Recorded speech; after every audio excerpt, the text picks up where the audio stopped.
tumaas muli ang baha sa ilang lugar sa Quezon City dahil sa pabugso-bugsong pag-ulan. Sa ilang lugar, umabot hanggang leeg ang taas ng tubig. Live mula sa G. Araneta Avenue sa Quezon City, nasa frontline ng balitang yan si JC Cosico. JC, kumusta na ang panahon dyan? Julius, Cheryl, sa ngayon nga ay pabugso-bugso pa rin yung ulan dito nga sa ating area sa Quezon City, no? Pero sa ngayon nga ay hupa na yung baha rito. Pero heto at naglitawan naman yung mga basura dyan sa railings sa ilalim po nitong skyway. Karamihan dyan mga plastic at basura at putik din po ang iniwan ng baha sa iba pang lugar dito sa QC. Kagabi, abot sa second floor ng bahay ang baha dito sa Sapamanay Village sa Barangay Fairview sa Quezon City. Kaninang umaga, abot 20 na lang ang tubig na may kasamang putik at basura.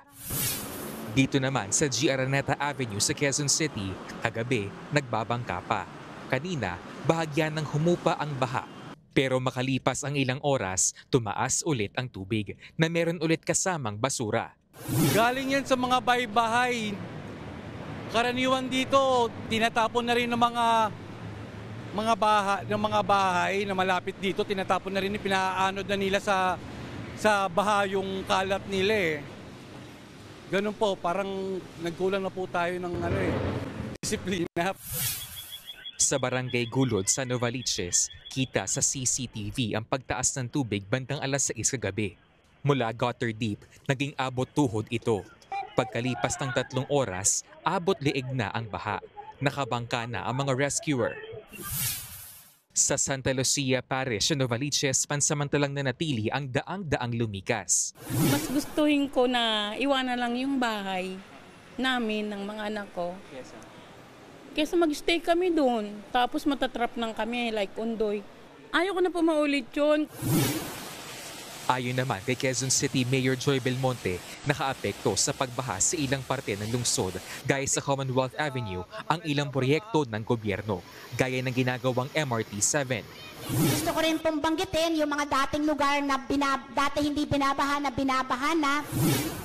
Panawagan pa sa mga residente maging responsable sa pagtatapon ng basura. Nailabas mo na lahat. Sa update ng Quezon City LGU ay umabot na nga sa higit 10,000 families o 35,000 individuals ang inilikas sa iba't ibang evacuation centers dito sa lungsod. Meron din pong 4 na bata na napaulat na nawawala at ang isa po dyan ay natagpuang patay sa Navotas. Balik sa inyo.